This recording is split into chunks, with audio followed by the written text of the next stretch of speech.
You are listening to the Mother of All Talk Shows podcast with George Galloway. I have been warning on this show for more than a year of the imminent threat to the life and certainly the liberty of the rightful Prime Minister of Pakistan, Imran Khan. This week it came to pass. A gang of armed men kidnapped him entirely illegally from a courtroom where he was attending, as he was required to do, in order to get biometrically tested, like they didn't know who he really was. The armed men were called Rangers. They are a paramilitary force, but under the command of the Armed Forces of Pakistan. Indeed, the Armed Forces of Pakistan have long commanded everything in the state. The nexus between the ISI, the intelligence service of Pakistan, and the army, the top brass in Rawalpindi, is the only institution in Pakistan that matters. I should know I've been involved with Pakistani politics for more than 50 years. More than 50 years ago, I tried in vain to save the life of Zulfikar Ali Bhutto, the rightful leader of Pakistan, who was framed and then hanged by an earlier American satrap, General Zia-ul-Haq. I watched as my good friend Benazir Bhutto was repeatedly deposed, threatened, and eventually murdered on camera by the military brass of the Armed Forces of Pakistan. Don't try to tell me that anyone other than them were responsible for the murder of Benazir. Although I know and like Imran Khan and have known him and liked him, admired him for many years, I am not his party man. I'm not sure even that I would have voted for him in the last parliamentary elections. But I'd sure vote for him now, because I know a coup when I see one. And I know that Imran Khan was overthrown in a coup, not for any reason to do with internal or domestic Pakistani politics, but entirely because of his relationship with both Russia and China and his determination that Pakistan should be a genuinely independent player in the region, as befitting a nuclear power with hundreds of millions of citizens and scores of millions of citizens living overseas. A great country, a great civilization, one that was deserving of respect, respect which has never been forthcoming. And the successive leaders of Pakistan have been willing for, in return, keeping their own seats, their own power, which overwhelmingly they have corruptly used for their own enrichment, to supplicate to the United States and do its bidding, whether in relation to Afghanistan or other things. So I'm not an Imran Khan party man, but I am in favor of democracy, and I could show you my medals. I was awarded the highest civil award in Pakistan almost 40 years ago, the Hilal-e-Qaid-e-Azam, for my role in the restoration of democracy in that country after the demise of the aforementioned General Zia-ul-Haq. I also received the Hilal-e-Pakistan, the second highest award in that country, for my work on the struggle for freedom for the people of Kashmir. I know a lot about Pakistan.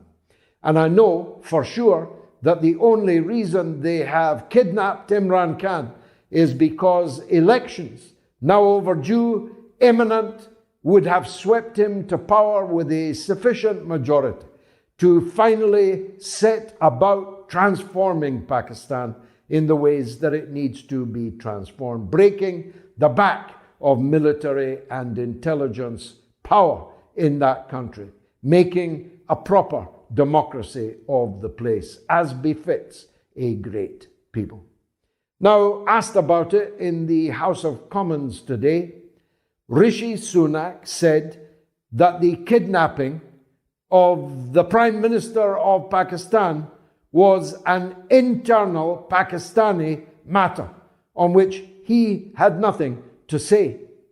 But that's false, Mr. Sunak, on a number of different levels.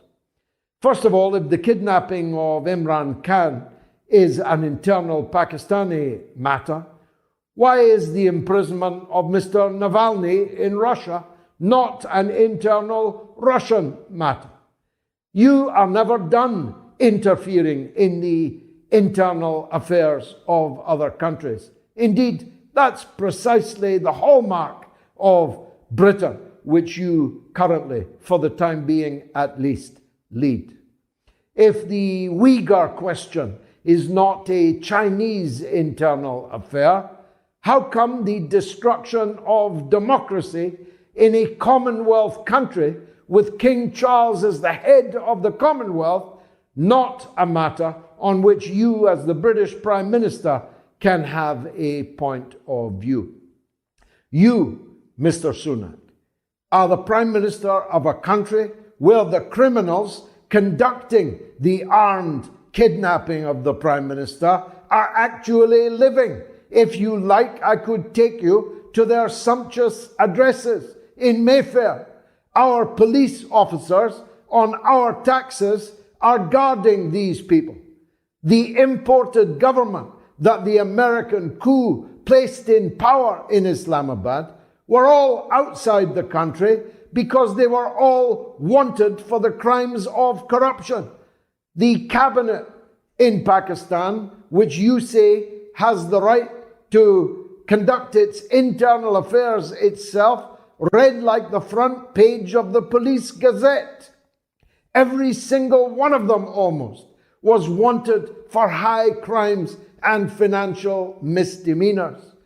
And the conductor of the entire hellish orchestra is actually still right now living in London. So in what sense is this an internal affair for Pakistan? The king has a responsibility as the head of the Commonwealth to make clear his absolute rejection of the crushing underfoot in bloody shot and hail of the uprising currently happening in Pakistan, an unarmed, peaceful uprising in Pakistan, seeking to secure the release of their leader, for whom they voted in overwhelming numbers, and for whom, if given the chance, they would vote again in still greater and more overwhelming numbers. Why is that not a matter for you, Mr. Sunak? Party workers, senators, women, children are all being gunned down right now in Pakistan.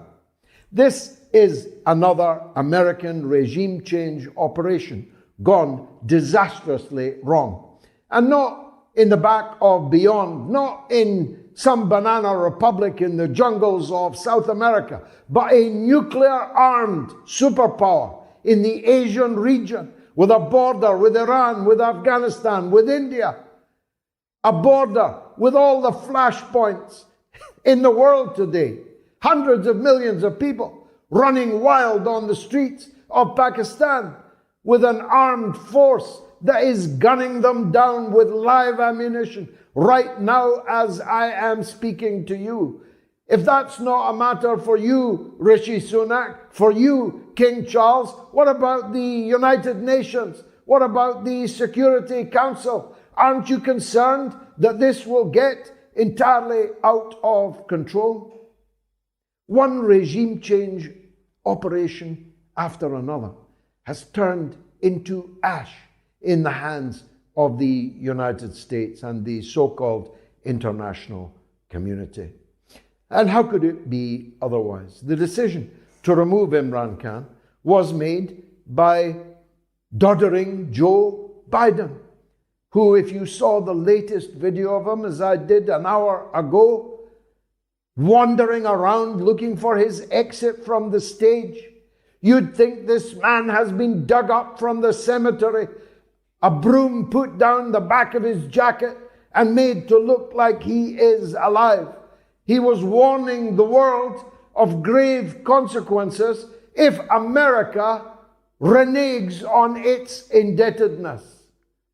Actually, the United States is fast losing the place on every single level. As Robert F. Kennedy Jr. has been adumbrating today with devastating effect. So devastating, I have begun seriously to be concerned as to his lifespan.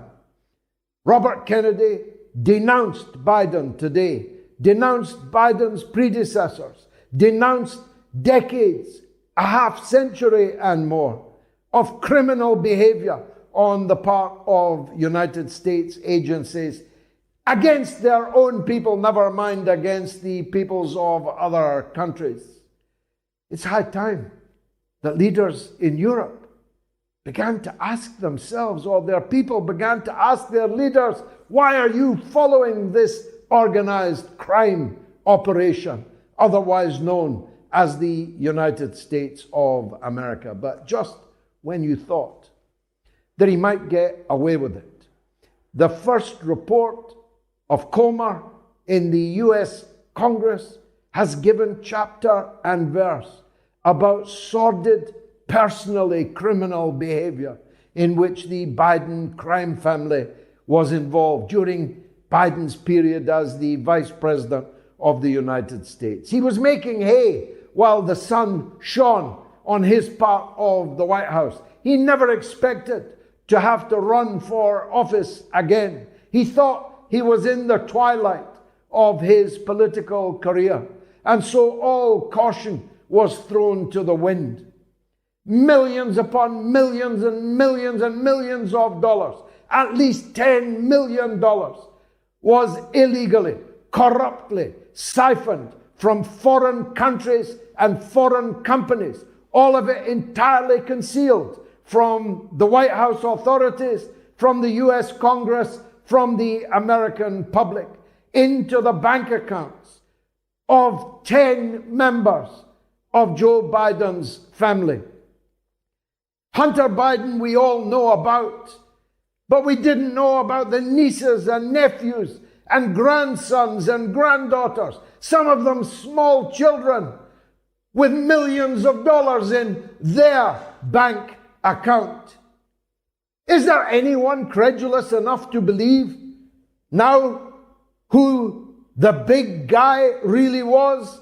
The one referred to in Hunter Biden's laptop, 10% for the big guy? Anyone in any doubt who the big guy was? Who could it be other than the Vice President of the United States of America, Joe Biden? This criminal behavior knocks into a cocked hat anything we have ever seen on the American public stage before. And this is only the tip of the iceberg. This is only the money that was extorted as protection money from foreign countries and foreign companies by the Vice President. What about now that he is the President, the really big guy? How much did his family members extort from these countries and companies, including Chinese companies?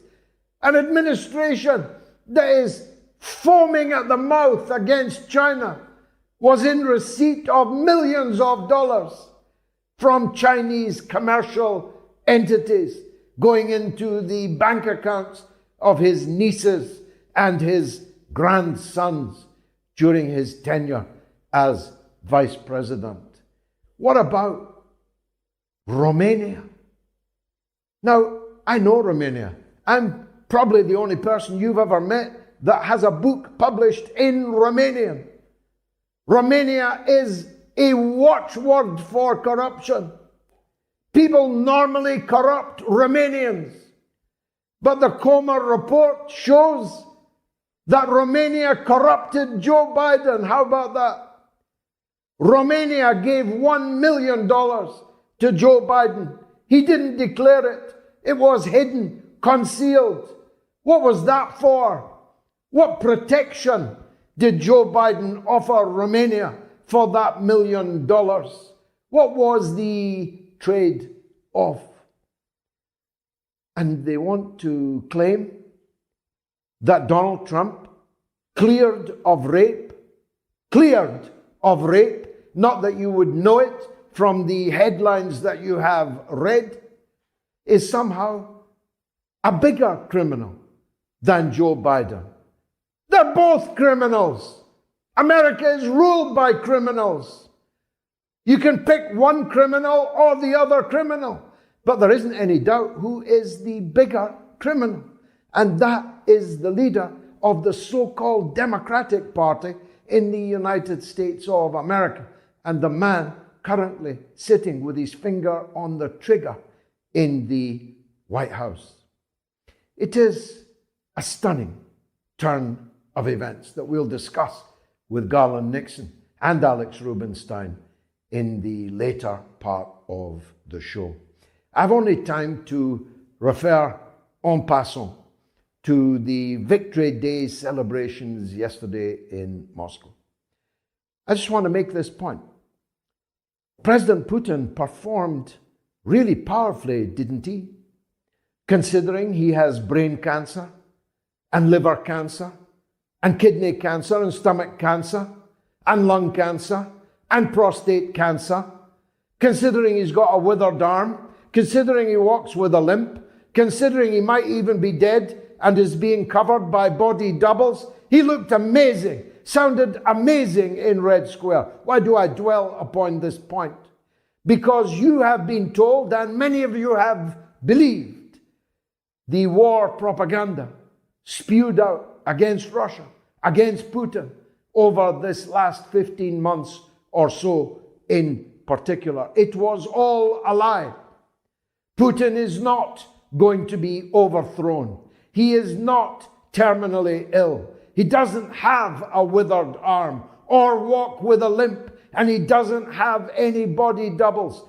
They were lying to you. And as Robert Kennedy Jr. said in his miraculous series of tweets today, look them up after the show. When the United States denied that it was conducting illicit overflights of the USSR with spy airplanes, they continued to deny it until the Soviet government produced a man called Gary Powers, whom they had shot down over their territory, flying exactly the U-2 technology that was spying on the Russians. The American people were shocked that their government had lied to them. It is well attested back in the day. The problem is, neither the Americans nor any of the rest of us are shocked any longer. As Tucker Carlson said to more people in a short broadcast on Twitter than will watch the entire output of US terrestrial and cable television this whole week or month. We're being lied to. It's an industry of mendacity. The liars and the lying lies that they tell us are the biggest story of this age. That's why you're here, because you know this is the place where the truth tellers gather. Prepare for some blunt truths. It's the mother of all talk shows.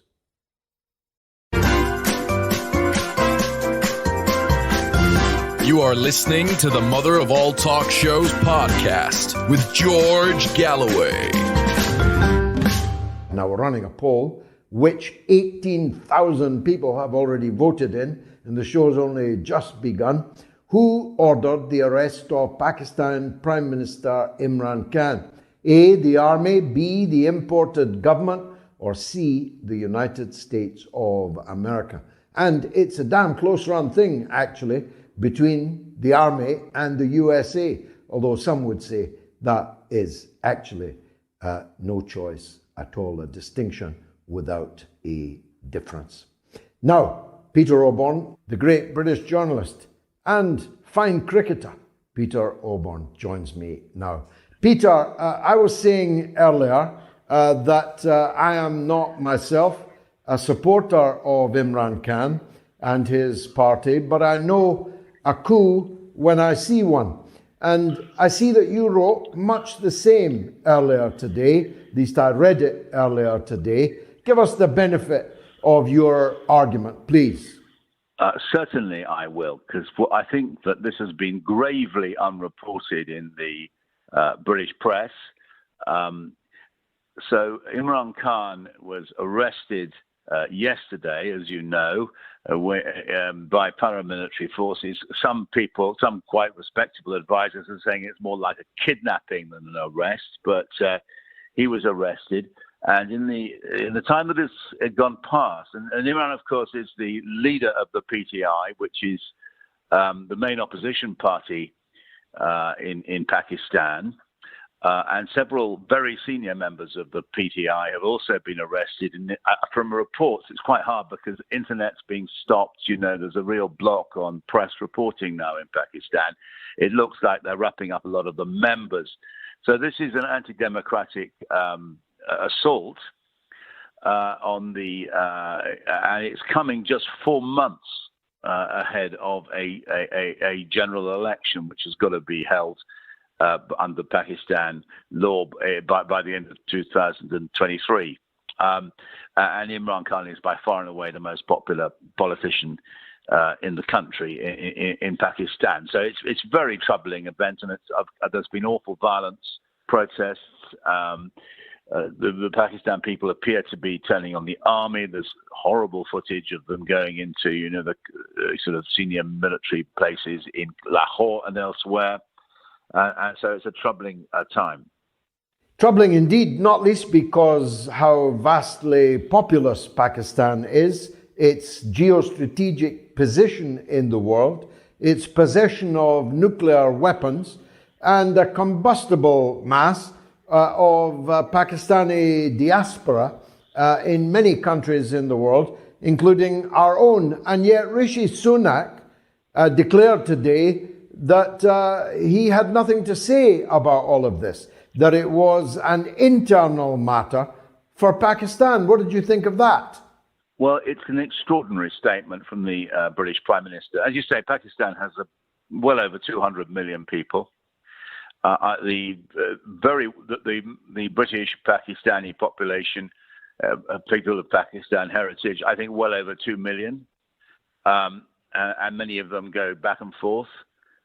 They make a magnificent contribution in Britain. I know lots of them personally. Let's note, first of all, that Mr. Sunak and indeed James Cleverly, the Foreign Secretary, have no problems at all making commentaries on the internal operations of foreign countries. They're very free with their opinions of whatever's going on in Syria or Iran or Russia, anybody who's deemed to be an enemy of the British state.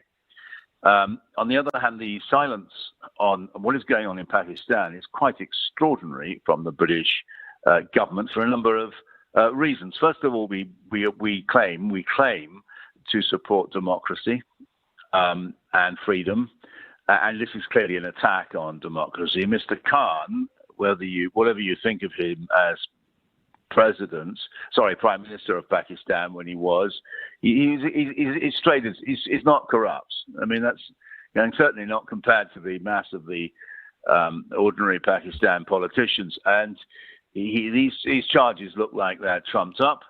And you would expect James Cleverly, at the very least, to have summoned the Pakistan ambassador and given him a dressing gown saying, "What's going on? This is an attack. This is an attack on basic democracy, and Britain supports democracy." All the more so because, and I dare say quite a few of them are listening to your program, George, the British Pakistani diaspora population will be looking for that kind of leadership, that kind of statement that Britain is actually prepared to stand up for the values which we claim to believe in. There's another reason why it's extraordinary, Peter. The organisers of it all are living in Mayfair with their ill-gotten gains in bricks and mortar in some of the finest streets in our capital. The British police are actually on 24/7 security duties outside these palatial apartments in Mayfair. So the former Prime Minister, whose brother is now the Prime Minister, is currently in London. In fact, if I'm not wrong, even the current Prime Minister is visiting his brother in London, if I'm not wrong, right now. They are members of the Commonwealth. It's our Commonwealth. Our king is the head of that Commonwealth. But we've got nothing to say about it. We never stop talking about events in Iran, as you say, or Mr. Navalny in Moscow, or other internal affairs of other countries. But in these extraordinary circumstances, we have nothing to say to defend the life of Imran Khan. It depresses me beyond measure. And let's just look into the mind of the Foreign Secretary, James Cleverly. Now, James Cleverly was asleep at the wheel when the Sudan tragedy happened. I mean, he seems to have been, even that every dog that barked knew that something was about to happen in Khartoum, but not apparently Mr. Cleverly. The Foreign Office was caught on the hop. We had to rely on foreign countries to get out British citizens. Now, he's asleep at the wheel on this too, Mr. Cleverly and Mr. Sunak. Fast asleep. Now, we got, I don't know how many British nationals there were in Sudan, maybe a few hundred. How many? I should dare say there's, as we speak, tens of thousands, and the country is just descending into anarchy, according to the reports, which are coming out, because there's a huge suppression of press reporting, as you know, and of the internet. But and the British government seems to be clueless about this. It's not, and nor is it prepared to stand up and state that it believes in democracy. It's against the arrest of political opponents of the regime or the government in power. So it's morally we're all adrift, but also I think practically we're now adrift. Now, the game would appear to be obvious, although I've been through this movie before, Peter, and it has sometimes ended in the death, the murder, judicial murder in one case, and extrajudicial in another. I have seen the murder of Pakistani leaders before, but let's avoid speculating about the worst case.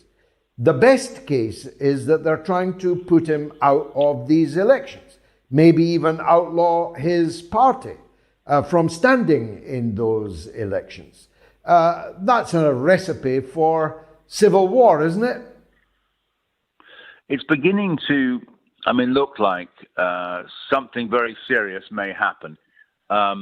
You are right. You said you weren't a supporter of PTI, but one of Mr. Khan's party, but one of the welcome things about it, I think, was that it challenged this sort of dynastic rule. The Sharifs and the Bhuttos had been really running the country politically for 40 years or 40 years. And these two dynastic parties, the PPP in the case of the Bhutto dynasty and the Sharifs MLN, it had been sclerotic, and also he was challenging, the visceral endemic corruption, which has been a real sort of problem for Pakistan. That's many other countries, by the way, so I think he was a very fresh voice and fresh figure from outside conventional power politics, and if you stop that, and he's also obtained mass support. He's fantastically popular at the moment in Pakistan, not just in a narrow elite group, but certainly among the urban middle class, but also mass support outside the cities, and to sort of try and stop him fighting the elections is certainly a recipe for autocracy, authoritarian rule. And you've seen, I think it frightens me what we appear to be seeing is these attacks on the army, which the army, like it or not, has been a symbol of stability and a force for stability in Pakistan ever since independence in 1947.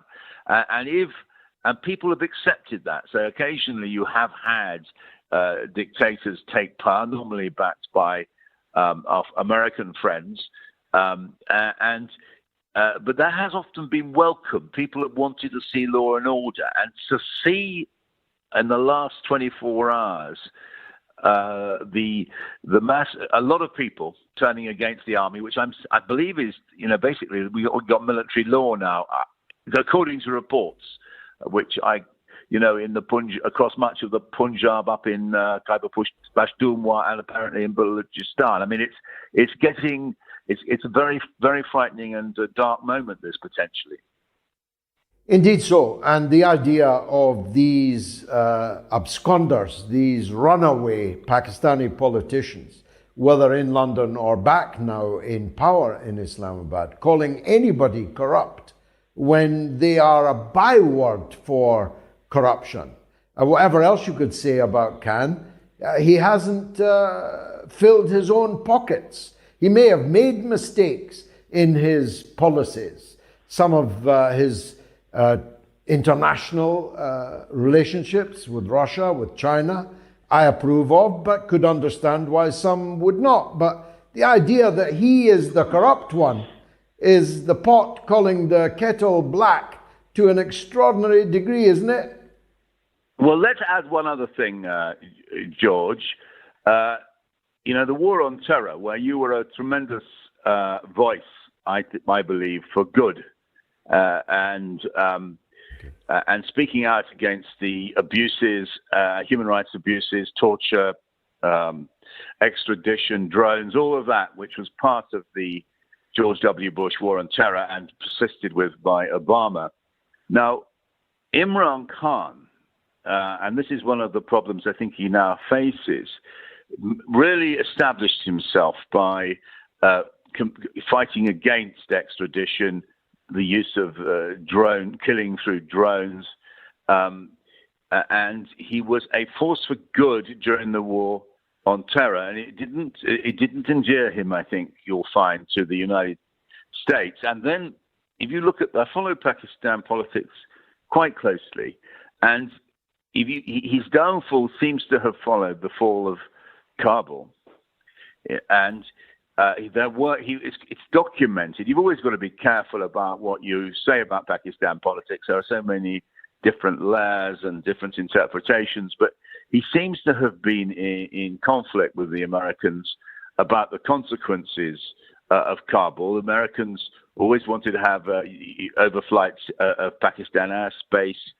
for launching operations, and I think I'm right in saying that Imran Khan was opposed to that, and he was certainly very upset with the Americans for withholding funds which belonged to the Taliban, the new government in Afghanistan, and so he was not afraid, and this cut him up. This separated him from the run-of-the-mill Pakistan politicians. He was never afraid to criticize the United States and its policies.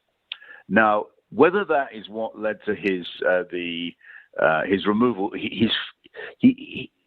he ceased to be prime minister, about a year ago now, after he lost the support of several of his MPs, about 30 of them, I think, from memory, and there was quite a lot of those close to Mr. Khan think that was, you could see the hands of the American embassy in Islamabad in that. I already can't. I'm not there. I wouldn't like to say, but you could. It's given the litany of interventions you've just listed, it's certainly not implausible.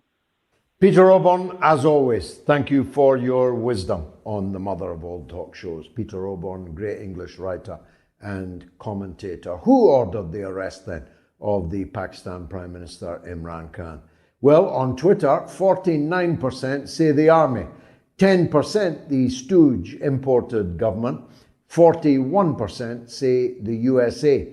On YouTube, it's 15% say the army, 13% the stooge government, 72% the United States. In Telegram, the army, 5%, the stooge government, 14%, and the United States, 81%. Extraordinary differences here. And on the YouTube community poll, where 12,000 people have voted, army 13%, imported government 8%, USA 80%.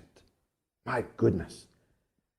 Whether the US ordered the arrest of Imran Khan or not, such is their reputation in the world that the overwhelming majority of people believe they simply must have. How extraordinary a situation is that? You are listening to the Mother of All Talk Shows podcast with George Galloway. There's almost not enough time in the rest of the show for me to talk to Garland Nixon, because I really don't know where to start. Do I start with Biden or do I start with Trump? Do I start with RFK Jr.? I don't know. Let's hear what he has to say. Garland Nixon, the radio talk show host and supreme political analyst, one of our favorites here on MOATS. Welcome. Let's start with Joe Biden, can we? The New York Post, which broke the story of Hunter Biden's laptop and lost its Twitter account for the privilege, is now banned from attending Joe Biden's presidential events. And the reason's not hard to find, because they are, again, leading the pack, although the rest of the pack doesn't seem yet to be following, exposing more and more and more malfeasance and maybe even high crimes of the Biden family. What say you? I think the Biden team is they're fairly wise to try to shut the mouths of those who are exposing their current legal woes. I think the biggest case against Joe Biden right now is in Congress. Apparently, there are a number of members of Congress who are arguing that they have a FBI whistleblower that has the FBI whistleblower is claiming that the FBI has evidence that Joe Biden was involved in some kind of a bribery scheme, that he actually received money from some foreign entity while he was vice president of the United States. That's part of the allegation. The other part of the allegation is that the FBI has had this evidence for some time and has not acted on it, which of course would point to the FBI being involved in a cover-up. Additionally, another major issue is the connection between the Biden administration and actual election interference in the 2020 election. There are allegations that have been made by a former CIA assistant director that one Anthony Blinken was the driving force behind a letter that said 51 former intelligence officials believed that the Hunter Biden laptop was Russian disinformation, admittedly with no evidence whatsoever. So I think the Biden team is probably hiding from the New York Post, but they're going to have to do a whole lot of hiding for a long time, because it looks like the skeletons are making their way out of the Biden closet. Robert Kennedy has been talking a lot, 24/7, because he's running for president.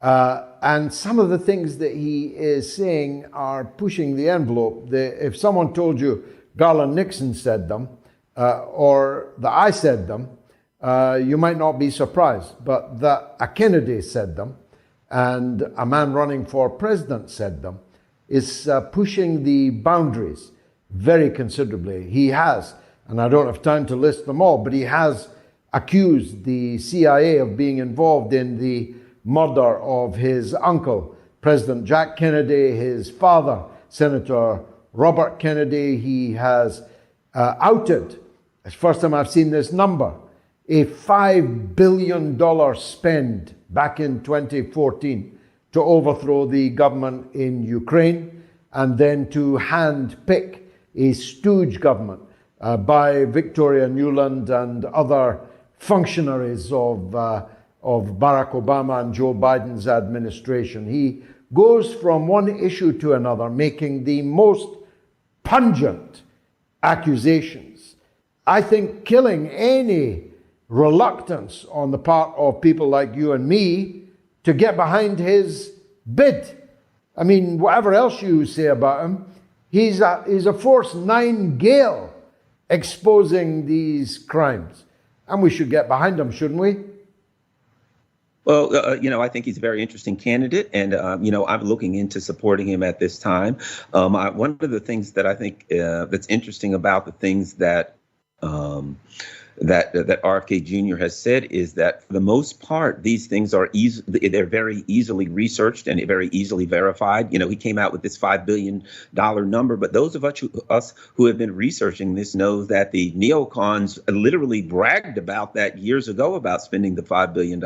So the interesting thing about the dynamics of politics in the United States today is that RFK Jr. comes out and says things that are, as they call OSINT, open source intelligence, things that we can all find out, things that many of us in the alternative media have been reporting on for years, and we all know, but the mainstream media won't touch it. And he comes out and says these things. It's very, very refreshing to hear this. But it's a sad state of affairs when a person who comes out and speaks the obvious is some kind of an outlier. And and obviously, as you probably know, he has been ignored a great deal by the mainstream media here for obvious reasons. Yeah, although it'll not be possible. A guy with the name recognition that he has cannot be silenced forever. But we'll keep abreast of that. Let's talk about another man. Unexpectedly, now, just like Kennedy, shining a very powerful light on things that the powerful don't want us to see. I refer to Tucker Carlson, who seems to have broken the mold of American television broadcast journalism. He was bound by golden handcuffs to the tune of $25 million not to say another thing on any other platform until his contract was up. In other words, Mr. Murdoch was honoring his contract and going to pay him $25 million, but he must keep silent. He has shredded that and taken a new platform with Elon Musk on Twitter. Now, you and I have had many issues with Elon Musk, but this is a pretty powerful combination, isn't it? Tucker Carlson and Elon Musk. It's actually a very powerful combination, and I think this will increase the flow of viewers away from mainstream media towards alternative media. It's going to benefit those of us in alternative media who push back against the mainstream lies and try to put forward stories that we can substantiate. I think what's going to happen here, and if you already look at Fox News is losing viewers like crazy. Whatever I've been saying for a while that whatever platform that he moved to would grow exponentially, and I think it's going to be really good for Twitter. Personally, I'm glad he chose Twitter because Elon Musk seems considerably less inclined to support, the kind of censorship that we've seen on other platforms. So I think it's perfect for him. I think it's good for all of us. We can watch him, and we can, I also want to see what happens with Tucker Carlson now that the restraints are taken off him. Was what he was doing on Fox as far as he will go, or will he take it to another level and just let go? I have a feeling that it will be the latter. I'm looking forward to the new iteration of Tucker Carlson. Now, finally, Garland, Donald Trump was in court. I must say this case crept up on me. I hadn't been following. I was still thinking about his last case. All I knew was that he said he had no idea who this woman accuser even was. And yet the jury, whilst clearing him of the far more serious charge of rape, nonetheless found him culpable, not guilty because it's a civil case, but culpable for a sexual assault, which was later explained as forcible and unwanted sexual touching, and fined Donald Trump $5 million. What can you tell us about that case? A couple of things that are interesting in this case. Number one, this is the second time that the plaintiff, E.G. Carroll, has sued Donald Trump. She sued him earlier, and that got hung up in court because there was some discussion as to, at the time, she was making claims against him when he was in office, and it was never cleared up in court as to whether she could sue him while he was acting as a public service in his official capacity. In 2020, here's what's interesting. In 2022, the New York State Legislature passed a law granting a 1-year window so that victims of former sexual assault cases could bring forth their assertions to court. It is my understanding in evaluating this that that's the only reason she could move forward with this case. And one could possibly infer from that specifically they passed that law so that she could move forward. I'm not saying that's why, but I'm saying that someone could certainly infer from looking at that at that law in New York, that particularly the state that it's in, that they did that so that she could bring these charges. So he's found guilty of, not guilty, but it's found that it's more likely than not that he was guilty of, that he committed battery and defamation. Keep in mind, for those of you who don't know U.S. law, in a criminal case, the standard of proof for a finding of conviction in the U.S. is beyond a reasonable doubt to a moral certainty. In a civil case such as this, it's simply a preponderance of the evidence, meaning that it's more likely than not that it happened. It's 51% versus 49% that it happened. So it's not exactly a finding of guilt. It's basically like you wanted an argument, people listened to it and said, I think it's more likely that this person is right than wrong. So at this point, Donald Trump can appeal. In civil cases, most of the time, the appeal will center around some kind of a legal error. So the likelihood of winning some kind of an appeal is not strong. He could also appeal the number and say that was too high for a number of reasons, but looks like this thing is it's kind of dying out. Will it impact Trump's potential run for the presidency? I don't believe it will at all for a number of reasons, not the least of which being it was brought in New York State. It was brought in a jurisdiction that's openly hostile towards Donald Trump. So people who support Donald Trump will certainly take that fact into account. It will also be seen as, and forgive me if I'm freezing up there, I think it will be seen as a political move against Donald Trump. It's so far out where there are a lot of things that are going to happen. So I really don't think it will affect those who would either vote for Donald Trump, or in the case of Joe Biden, what he has to be concerned with is people in his party who don't show up to the polls for a variety of other reasons that we don't have enough time to talk about today. We don't. Thanks very much, Garland. Despite the electronic interference, we did get the picture. Thanks for joining us on the Mother of All Talk Shows. You are listening to the Mother of All Talk Shows podcast with George Galloway. Now, real Alex Ruby is described here as an investigative reporter, but that doesn't tell you half of it. He is a wizard at investigative reporting, a brilliant writer, a brilliant investigator, and working at the most brilliant of all the investigative reporting bureau in the world today, the one and only Grey Zone News. Alex Rubinstein joins us again now here on the Mother of All Talk Shows. Alex, we want to talk about the situation that now exists on targeted assassinations. Let me set the context.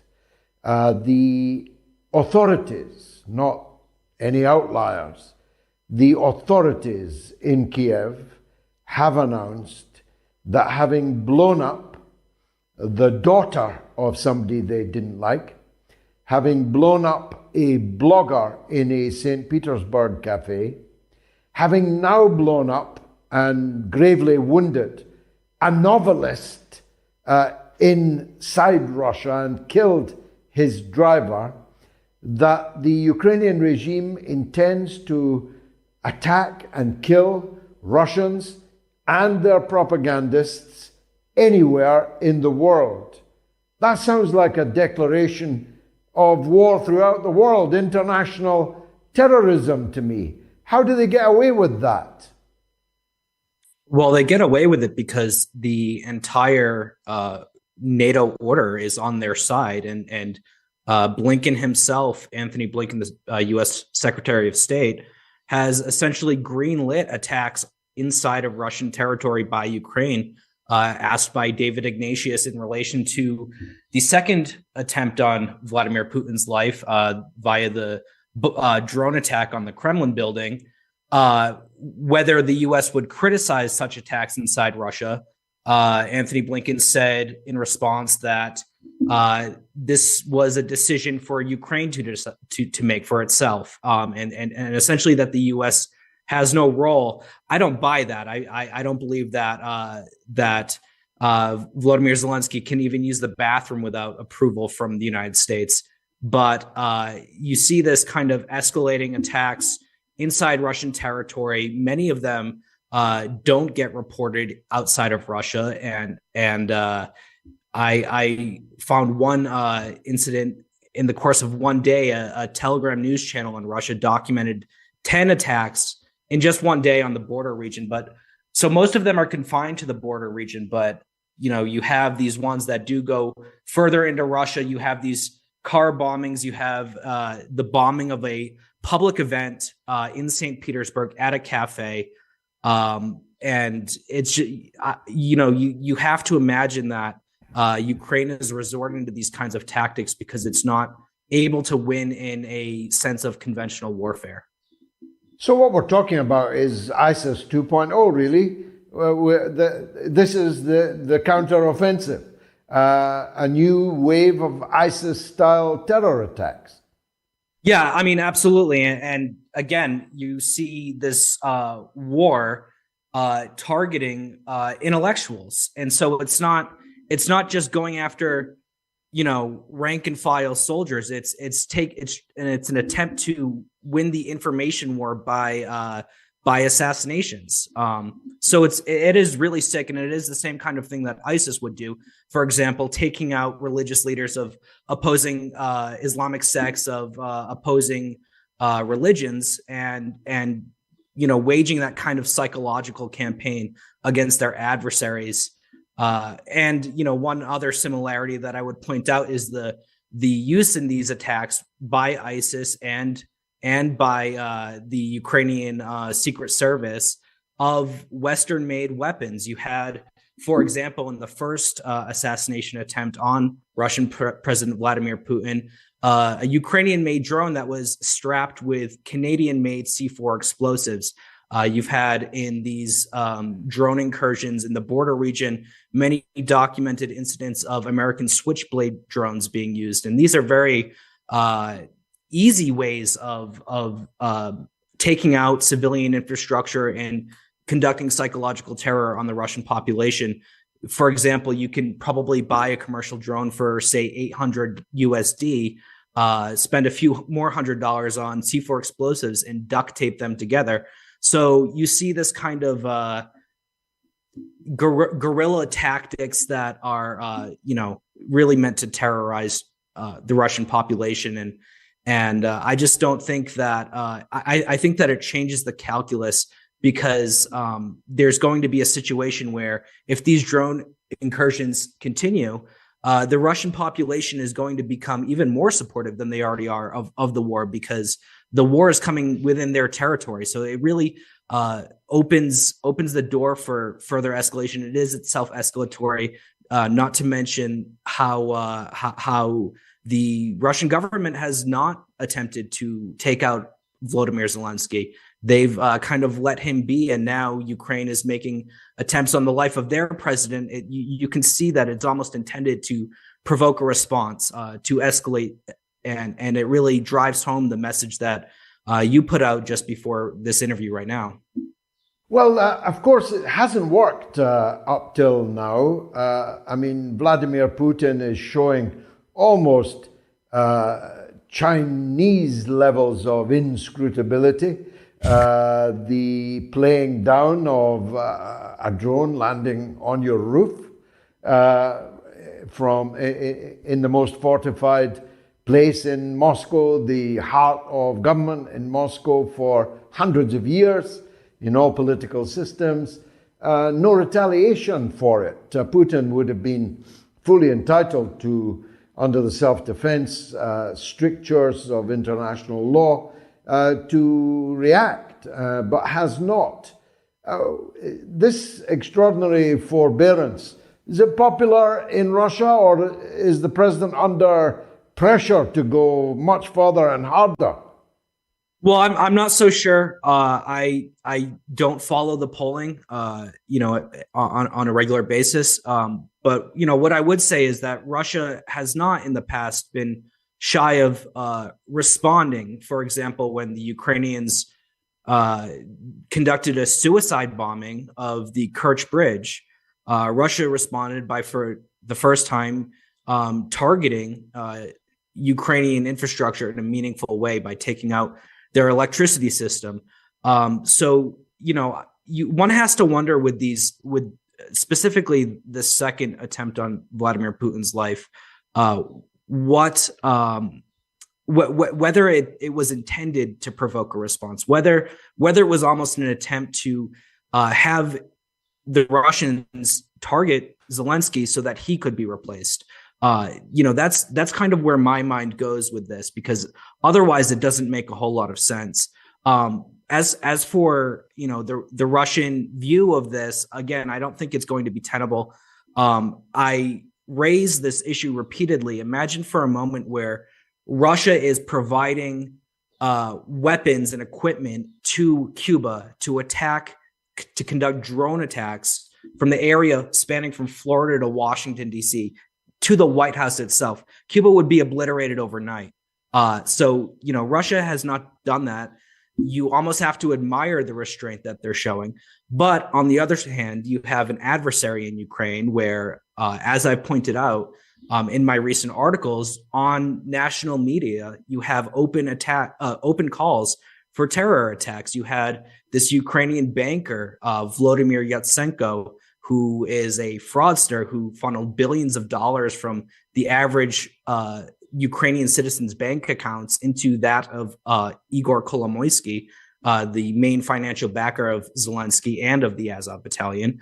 And he's going on Kolomoisky-owned national television, calling for basically putting out a bounty for terror attacks on Red Square on Victory Day. He offered $500,000 USD, $500,000, for any drone manufacturer that could attack that parade. And then you have just days later this UNIAN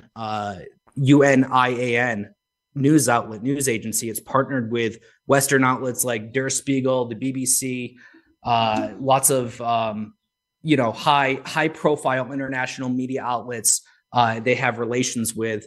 And they put out a poll on their Telegram channel after the car bombing of Zakhar Prilipin, if I'm saying his name incorrectly, I apologize, asking which Russian intellectual should be next, giving a list of like 6 or so names, including Margarita Simonyan, the editor-in-chief of RT News. So these are not just people that have writing backgrounds or journalistic backgrounds and have put on military fatigues, but actual journalists working inside Russia, have not been participants in the war. And again, it just drives home the level of psychological terror that the Ukrainians are putting out on wide across their own country through their biggest media outlets. Well, I recently picked through the still extant rubble of the television station in Belgrade, which NATO unashamedly bombed in the middle of the night, killing tea ladies and makeup girls, as well as journalists and broadcasters. And that rubble is there as a monument. So what you're really saying, Alex, is we are against terrorism, except where the terrorists are our terrorists, and we're for journalism not being a crime, except when it's journalists of whom we disapprove, from Julian Assange in the dungeons at Belmarsh to Russian journalists who can be murdered with impunity, even using Western-supplied weapons, and there will be no condemnation or even note of regret issued from Western capitals. There's a word for all this, isn't there? With a capital H, hypocrisy. Yeah, that's right. And again, just to drive home this point of a situation, an imaginary one where Cuba was being armed. I mean, that would by Russia to attack the U.S. That would be not only Cuba's own death sentence, but it would be considered an open declaration of war by Russia against the U.S. So, again, it just shows the level of restraint that Putin is not responding in kind, and it shows over and over again that the West has no interest in de-escalating this war and making a ceasefire, making some kind of peace agreement. They only want to escalate, and they're doing whatever they can and supporting Ukraine in doing whatever it can to ensure that this only becomes more and more deadly for the people of Ukraine and disastrous for the economies in Europe, the United States, and everywhere else. This is going to be a paradigm shift on a level that we have not seen, and it's going to leave Ukraine basically a giant version of this news station that you just described. Completely leveled and ready to be bought up by foreign investors. Alex Rubinstein, how can people follow your work? Well, you can find me on Twitter at RealAlexRuby. That's RUBI. I have a free Substack newsletter where you get previews of all my articles that I'm doing for the Gray Zone, so you can stay up to date. That's realalexruby.substack.com. And of course, I can't encourage people enough to follow everything that the Gray Zone puts out, because I do believe that we are unparalleled.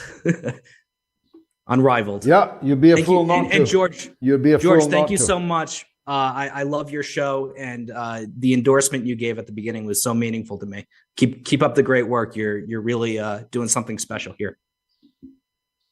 You do. Thank you so much, Alex Rubinstein of Grey Zone, a wonderful guest. Who ordered the arrest of Pakistan Prime Minister Imran Khan? Well, 20,000 people have voted. You've got a few minutes to get your vote in.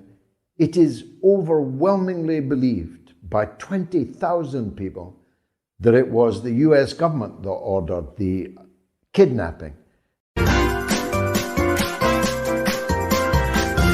You are listening to the Mother of All Talk Shows podcast with George Galloway.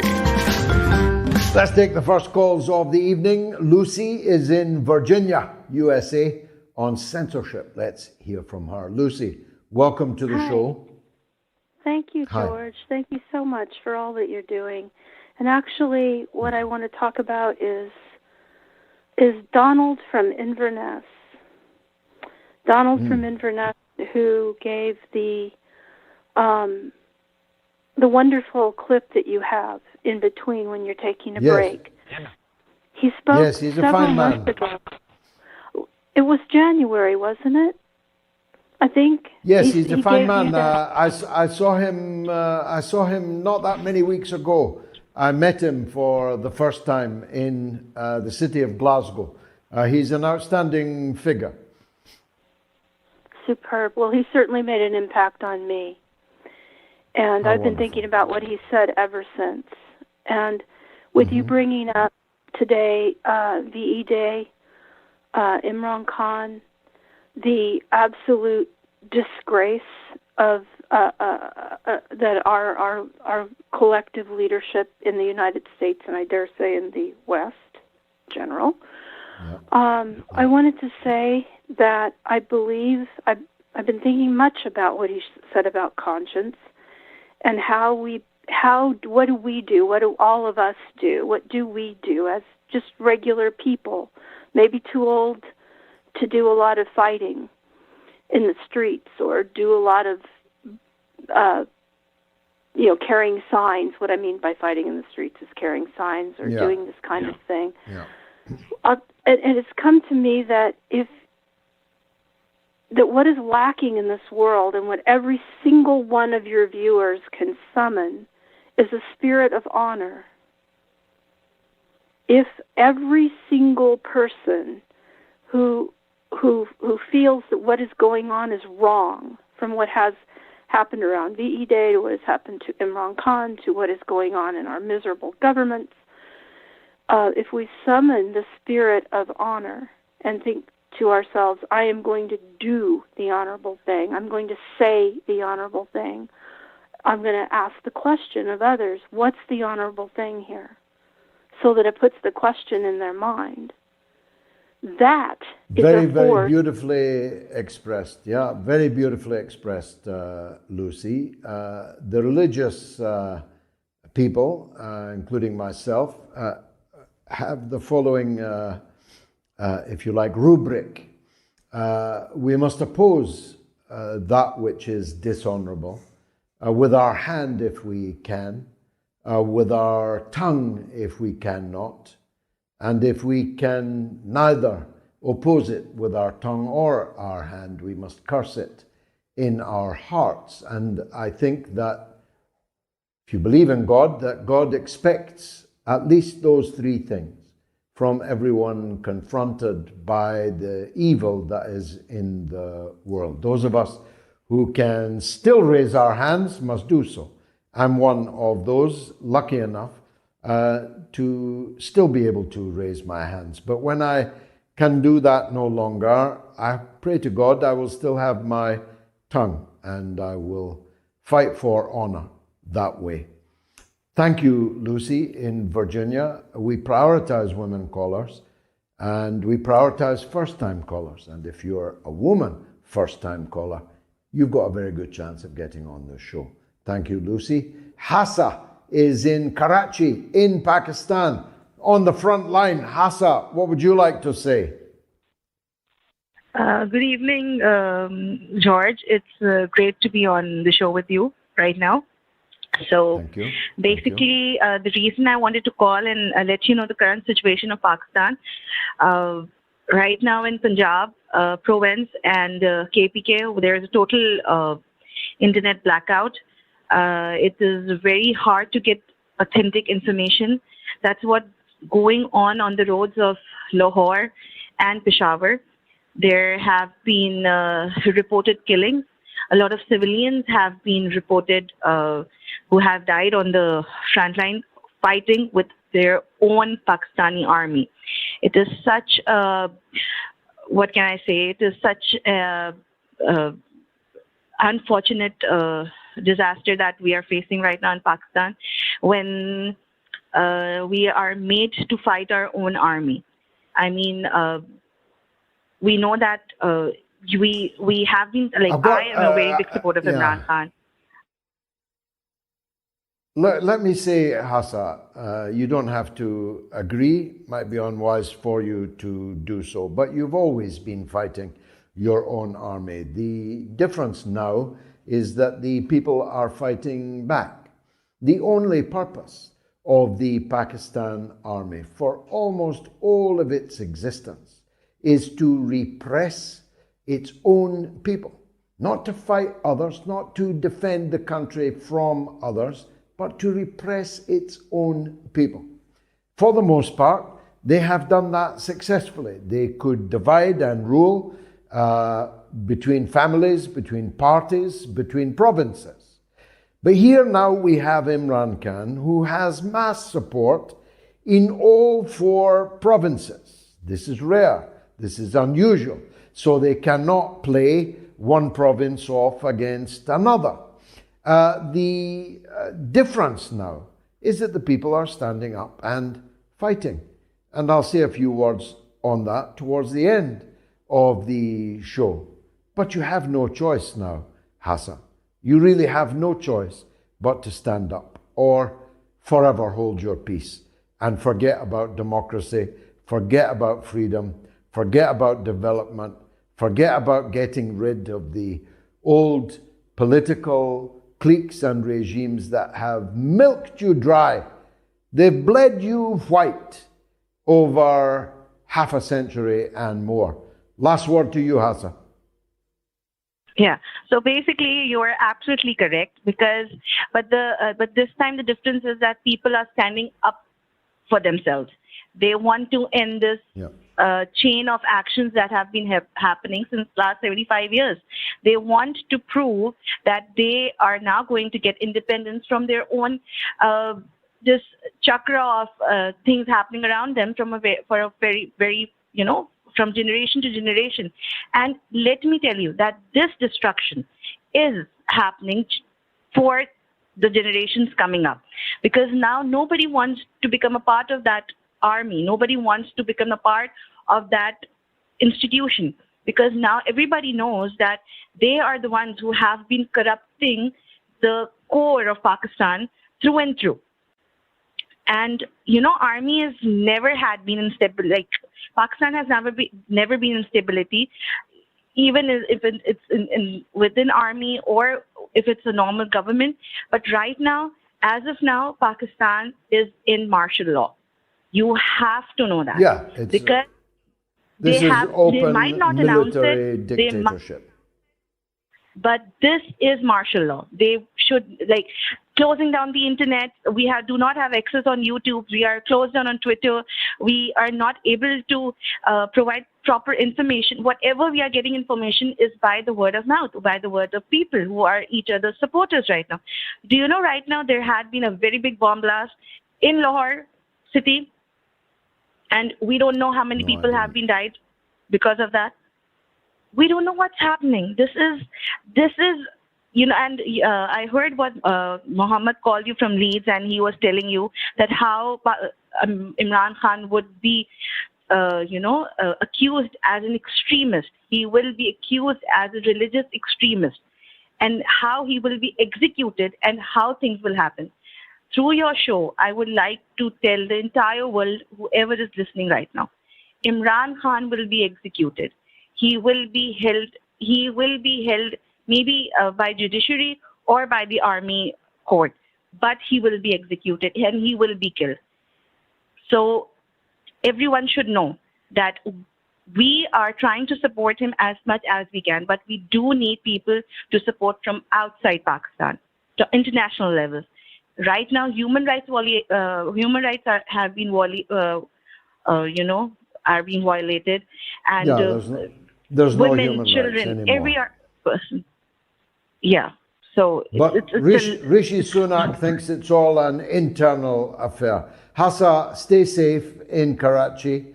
Karachi, the southern port city that I know so well, that they intend to kill Imran Khan. I have never been in any doubt about that because he's too popular to be allowed to participate in the elections. And if he participates, he will win, and he will win big. And having won big, he will have a mandate to deal with the corrupt criminals that have plunged Pakistan, a country I love, people I love, into this bloodshed and despair. I vacillate between anger and sadness about this whole affair because all of it could have been predicted. Indeed, I predicted it. I told you here on this show on the very first occasion after the overthrow of Imran Khan that this is where this would lead. They're in the position, as Shakespeare put it, in Hamlet, steeped in blood so far, Is it bloodier to go on or to go back? That's the problem for the military. They are now steeped in blood so far. Do they carry out a full-scale, murderous military coup in the knowledge that it might well provoke, finally, in Pakistan, a civil war, such as occurred in the early 1970s when Pakistan broke up into two separate parts and Bangladesh was born? Are they really going to murder their own people as they murdered the Bengalis? Maybe so. If they are, will others permit it? If they are, will they prevail? After all, the army is made of soldiers who are humans. They're somebody's son, somebody's brother, somebody's husband. They have to answer to the civil society from which they come. They have political opinions. In the normal run of things, many of them will be sympathetic to Imran Khan, certainly sympathetic to the idea that if democracy means anything at all, it must mean that the people may choose their government and replace it with another in normal democratic forms. But one way or another, the military has a decision to make. I'm not talking about the generals, corrupt, bent double with the weight of the gold of their medals from wars they never fought, never won, bent double with the weight of the gold that they have stolen from the people of Pakistan during their military careers. That's the purpose of getting to the top of the army in Pakistan, so you can steal the people's wealth and go off to a retirement in Geneva or somewhere else. The generals, forget about them. The people of Pakistan have to create circumstances in which these generals run away now. They have to work on the fraternization with the individual soldiers to persuade them not to fire upon the people, who are, after all, their people. So approach the individual Jawan as a friend, beseeching him not to empty his magazine into the great mass of the people now gathering on every city, street, every town, village, hamlet in all Pakistan. Every highway is lined by millions of people on the march to try and save their leader's life, but to save something even more important than their leader's life, to save the idea of Pakistan. It is not worthy. It's not a land of the pure now. It is not worthy of the name. It is not worthy of the religion in whose name it was established. It is certainly not worthy of anything that could remotely be called democratic. And this is the moment. As Khan Sahib just said from inside the prison walls, though he's not even in a prison, he's entirely illegally being held at the headquarters of the ISI itself. There's every reason to believe that he'll be shot trying to escape, or he'll jump out of a window, or any of the ways that tin pot tyrannies describe the demise of those who torment them. Who will rid the generals of this turbulent priest? Who knows? Maybe an individual soldier, maybe someone who will be described as a rogue, lone gunman. There's only one way to save the life of Imran Khan, only one way to save Pakistan, and that is mass power. Not thousands, not even hundreds of thousands, but millions of Pakistanis must take to every street. The army doesn't have enough bullets to kill everyone. Just as the millions forced the overthrow of the Shah of Shahs in Persia in 1979, so the people of Pakistan must force the removal of this martial law administration or die trying. It's been a somber and serious mother of all talk shows, befitting a global university of the airwaves. I'll be back, God willing, on Sunday at the earlier time of 7 p.m. UK time, when we'll follow all of these stories and all the stories that will break between now and then. Thank you for watching. Come back on Sunday and bring another viewer with you. Why don't you? Good night.